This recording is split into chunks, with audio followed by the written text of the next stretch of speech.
กราบสบายดีแล้วก็สวัสดีทุกคนที่กำลังติดตามพักชมเนาะยินดีต้อนรับสู่สองอาคาน้อยวันนี้อยู่กับค่อยคำศรีคือวันนี้เราจะพาทุกคนเข้าป่ากันเนาะคือเรามีนี่ตัวนี้เนาะ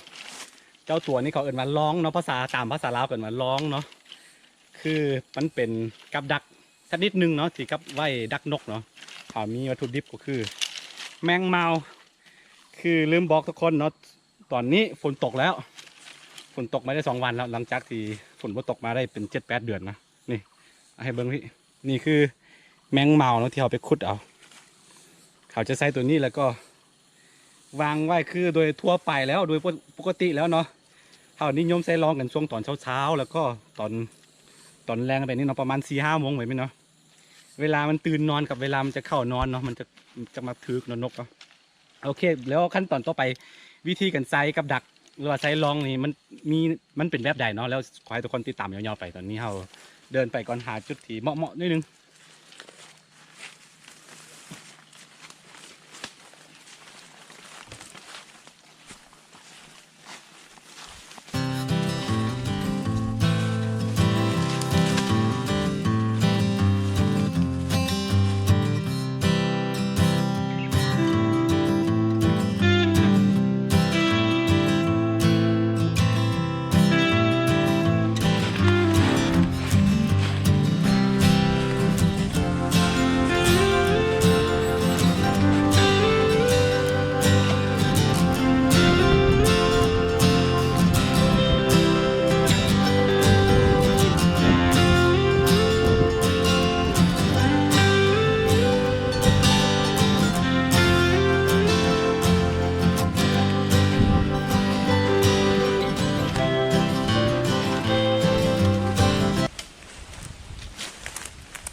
เอาละทุกคนตอนนี้เราจะใส่บอนนี่เนาะ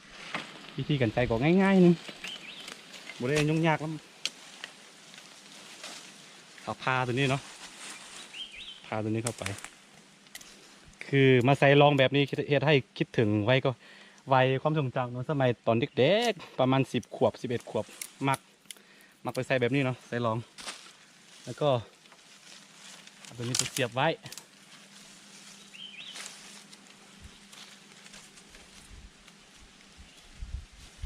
แบบนี้เนาะ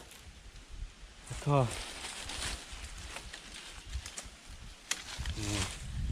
ตัวนี้คืออาวุธสำคัญที่อาวุธสังหารนกเป็นฟันร้ายของนกแต่ละชนิดเลยเนาะ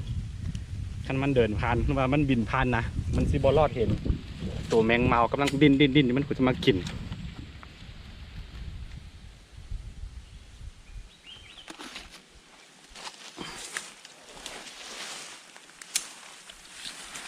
คือเขาจะจีกเอาปีกมันนิดนึงให้มันสั้นลงแล้วก็ใส่พี่นะนี่คือดอกปีกไก่ง่ายๆ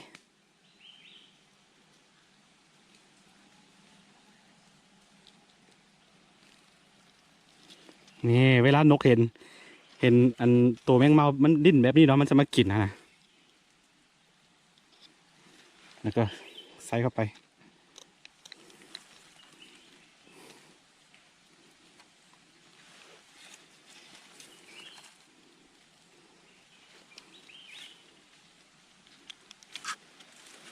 โอ้โดนหลายปีเติบประมาณ10 กว่าปีแล้วบริไซน์กลับมาย้อนความทรงจำอีกทีหนึ่งในมันเกิดคือบ่ต้องใส่แน่นหลายคันใส่แน่นหลายเวลามันนกมากินแล้วมันมาตอดเนาะมันสิบรันเนาะ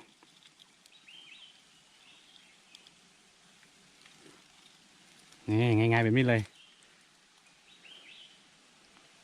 มันนกมันจะบินขึ้นมานี่เนาะจะมากินพี่เดี๋ยวสาธิตให้เบิ้งนี่มันหัดคอเลยง่าย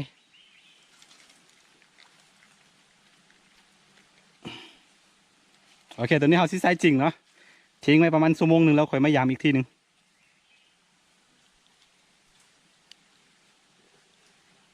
มือโอ้ยมือลันเลือดแตกเลยห้อนฝนหาตกซาวแล้วก็มันอ้าวเนาะ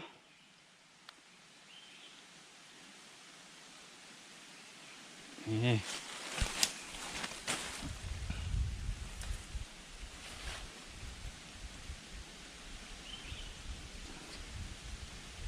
Hello rất thoải dưới đây chẳng gì anh mà lắm มันส่งพด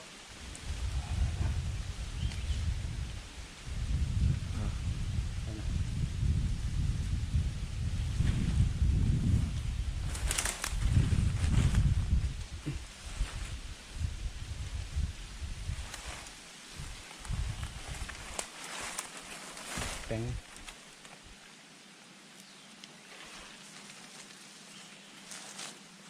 โอเคในเวลานกบินผ่านมาคันเห็นเนาะมันสิขึ้นมากินเลยเดี๋ยวรอต่อไปเบิ่งประมาณ1 ชั่วโมงเนาะแล้วเขาสิมายามอีกทีนึงเขาจะซ้ายไปทุกจุดตัวนี้เนาะจนกว่ามันจะหมดกับดักตัวนี้โอเค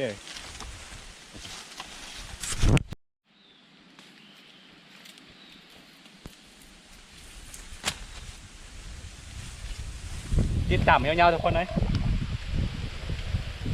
นี่คือวิถีชีวิตของอาคาสวงโลกกำลังพบกับวิกฤตแบบนี้เนาะต้องหากินแบบนี้แหละเพิ่งธรรมชาติอย่างเดียวแต่ว่าเขาต้องอนุรักษ์มันไปพร้อมเนาะ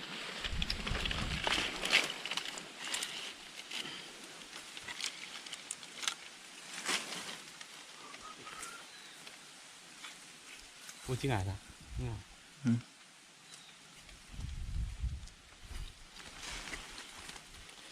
แมงเมาบินเข้ากองไฟ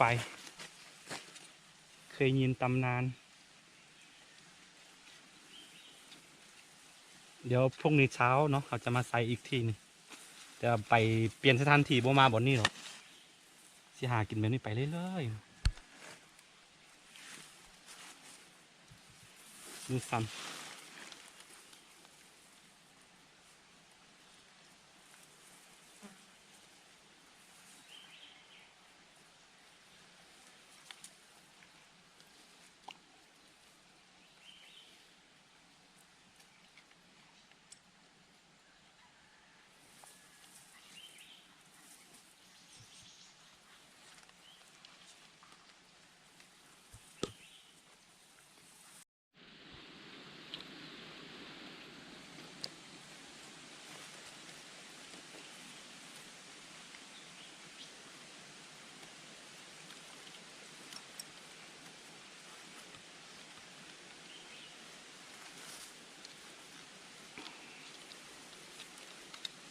ตอนนี้ประมาณ5 โมงแรงแล้วทุกคน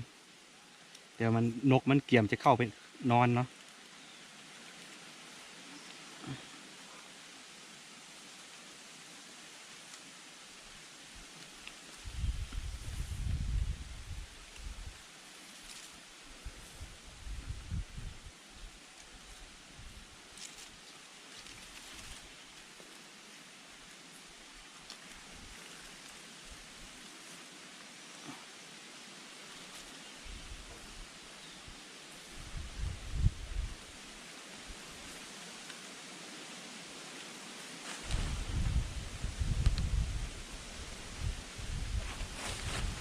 ไป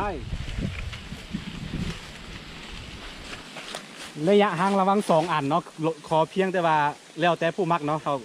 ห่างกันประมาณ5 เมตรก็ได้10 เมตรก็ได้เนาะหรือว่า20 เมตรก็ได้แล้วแต่ความเหมาะสมนะ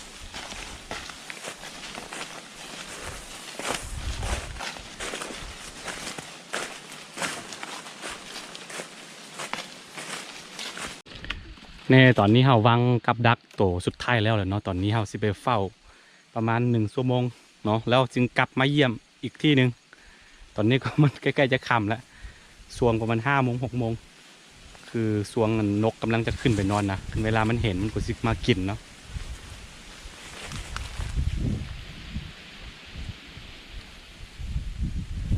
รู้สึกว่าเหมือนฝนจะตกอีกแล้วนี่ท้องฟ้ามืดไว้โอเคแล้วเจอกันทุกคนลมแห้งลูกหลานเยอะ คือตอนนี้เฮานั่งพักผ่อนอยู่เนาะถ้าให้นกทึกกับดักของเฮากับดักหรือว่าร้องเนาะตอนนี้รู้สึกว่ามันใกล้ๆจะค่ำแล้วแหละประมาณ30 นาทีแล้วรออีกประมาณ30 นาทีแล้วก็สิไปเยี่ยมแล้วก็กลับไปเลยได้โอ้โหได้โอ้โหเพราะว่าเงียบอีหลีฝนจะตกอะไรกันล่ะ aja mau ah aja mauเลยaja mauอ่ะน้องไส้กับหลานไส้บอกว่าเห็นตัวเป็นอย่างงูนะจะเจอมาละตัวเป็นอย่างเอาได้วิสัยโอ้ ได้นี่มันกำลังจะแลนเข้าหูเนี่ย ตัวแลนอยู่เมื่อตัวแลนเต้นนี่ไหมนะ น่าจะแม่น โอ้อยู่บนไหนอยู่บนไหน เนี่ยมันกำลังแลนเข้าหูหันเอา นี่ป่ะ นั่นแหละ โอ้นี่คือตัวแลนโอ้ตัวเป็นอย่างบูตัวเงินตัวทองก็แล้วตัวเป็นอย่างน้อยตัวน้อยๆหนึ่งอาจจะเป็นตัวแลนเอาใส่ลองบันทึกนกก็ได้ตัวนี้ก็ได้แล้วดีแล้วได้กินอยู่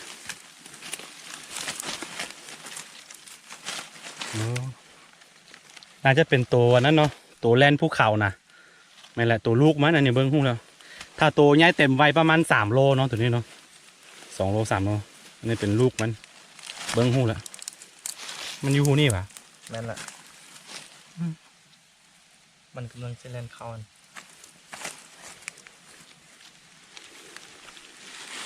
น่าจะเป็น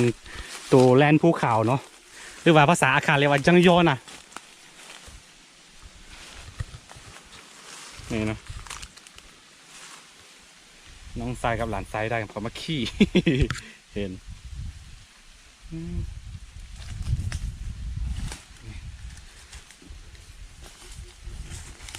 ตัวแลน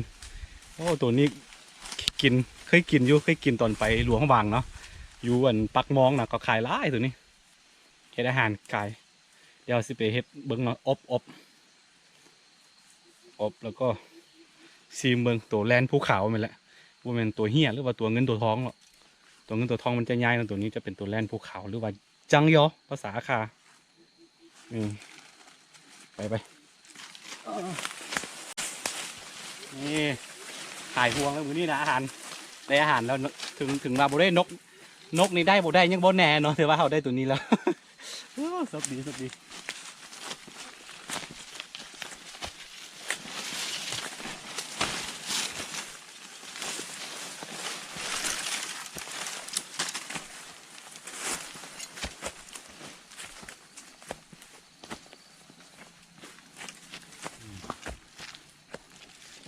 เอาไปอบกินเนาะ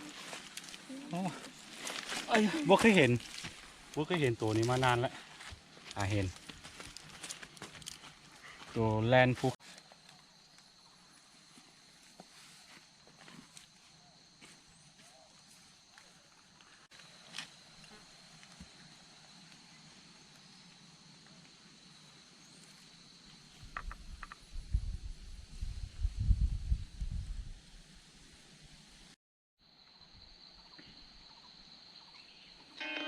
ทุกคนตัวนี้เรากำลังอ่านเมืองด้านกฎหมายว่าตัวแลนนี่มันเป็นสัตว์คุ้มครองบ่นะถ้าเป็นสัตว์คุ้มครองแล้วเราบ่สามารถไถ่ออกได้เนาะเพราะฉะนั้นเวลาเราจะเสิร์ชเบิ่งเนาะหรือว่าจะศึกษากฎหมายก่อนที่เราจะลงคลิปอันใดอันหนึ่งเนาะไม่ต้องห่วงทุกคนเราศึกษาดีสุดแล้วสรุปว่าบ่แม่นเนาะอยู่ลาวเนาะแต่ประเทศอื่นบ่ฮู้เนาะกินได้เนาะกินได้สำหรับตัวแลนเนาะเบิ่งเขาขายตามตลาดเต็มเลยตลาดแห่งหนึ่งในหลวงบางนะแล้วก็เขาบอกว่าอยู่ในแบบเป็นสัตว์ครึ่งบกครึ่งน้ำเนาะตัวแลนเป็นสัตว์ครึ่งบกครึ่งน้ำสามารถหากินได้เนาะสำหรับคนเราเนาะเขากินอยู่ตัวนี้เพราะฉะนั้นไทยออกได้เนาะก่อนซีลงคลิปก็ย่านขึ้นกันเนาะเพื่อความปลอดภัยไว้ก่อนยืนยันว่าสัตว์ในช่อง YouTube ผมค่อยบ่มีสัตว์คุ้มครองเนาะฟังเราเนาะแต่ว่าบ่ต้องเอาประเทศกฎหมายหรือว่าประเทศที่เจ้าอยู่เนาะมาเปรียบเทียบเนาะมันบ่คือกันเนาะคือแบบนี้นะคือคนลาวเขาประชาชนลาวอยู่ตามมันนอกมันนาก็หากินแบบนี้แหละทั้งเลือกก็บ่ค่อยหลายดอกสิไปหาเงินหาทองแบบบ่มีงานประจำนะเขานะหากินแบบนี้เฮ็ดตื่นเช้ามากกว่าไปหายไปสวนกลับมากกว่าไปซอกเครื่องป่าเครื่องดงมากินเป็นอาหารวันต่อวันแบบนี้แหละชีวิตประจำวันของคนลาวหวังว่าทุกคนเข้าใจเนาะโดยเฉพาะคนที่บ่แม่นคนลาวน่ะจะบ่เข้าใจเดี๋ยวสิไปเฮ็ดอาหารกิน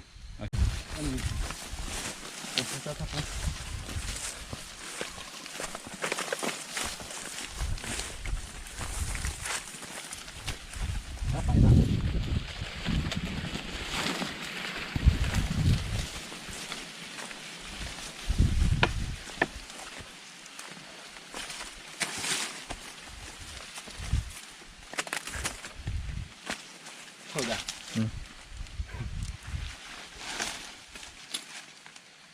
บุทึก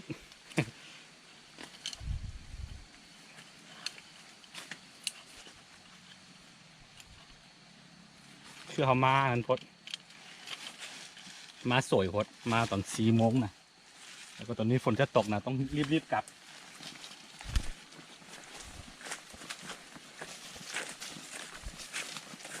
หมู่บ้านใกล้ๆนี่เองเนาะบ่ไก่ประมาณ1 กิโล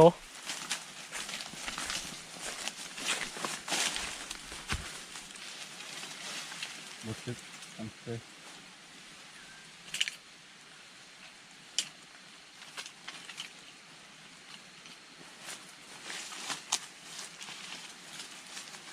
นี่คือตอนนี้เราจะกลับบ้านแล้วคือย้อนมาแบบฝนตกแล้วก็ฟ้าห้องนะบ่ได้สักโตเลยนกนะคือโดยทั่วไปเราเคยมาหากินอยู่พี่เนาะคือมาชั่วโมงหนึ่งอย่างนี้โอ้ยบ่เต็มทงก็แบบได้กินนะวันนี้แบบฝนตกแล้วก็ลมแห้งแล้วก็บ่มีนกเลยแต่ว่าอย่างน้อยเราก็ได้ตัวนี้เนาะพอเป็นอาหารมื้อค่ำได้สำหรับครอบครัวค่อยเนาะโอเคสำหรับคลิปนี้ก็คือสิมีประมาณนี้เนาะกันผู้ใดมักก็อย่าลืมกดไลค์กดติดตามซองอาคาน้อยเนาะเพื่อบ่ได้พลาดวิดีโอใหม่ๆจากซองอาคาน้อยเนาะและอย่าลืมเข้าไปกดติดตามแฟนเพจของอาคาน้อยพร้อมเนาะเพื่อจะได้รับการอัปเดตเรื่องราวต่างๆหรือว่าเรื่องชีวิตประจำวันของค่อยเนาะพวกเจ้าจะได้เห็นเนาะแล้วพบกันในคลิปหน้าบาย